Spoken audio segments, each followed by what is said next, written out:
السلام علیکم ورحمۃ اللہ وبرکاتہ۔ آج ہم لوگ اس ویڈیو میں جانتے ہیں کہ غرض اور غایت میں فرق کیا ہے۔ غرض اس قصد اور اس ارادے کو کہتے ہیں جس کے حاصل کرنے کے لیے کوئی کام کیا جائے، مثلا بازار جا کر کوئی چیز خریدنا۔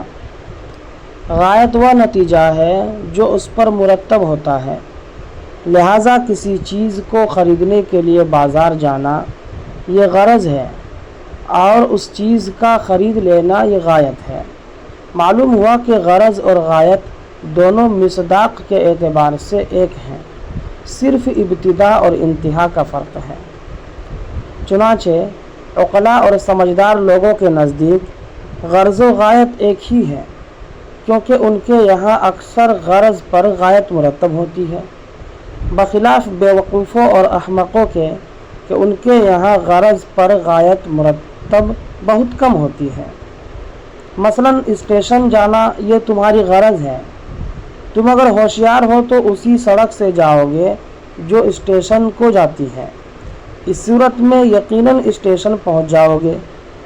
اگر بیوقوفی کی وجہ سے بجائے اسٹیشن کی سڑک کو اختیار کرنے کے قبرستان کی طرف نکل پڑے تو غرض یعنی اسٹیشن جانا تو موجود ہے، لیکن راستہ دوسرا اختیار کرنے کی وجہ سے غایت مرتب نہ ہوگی۔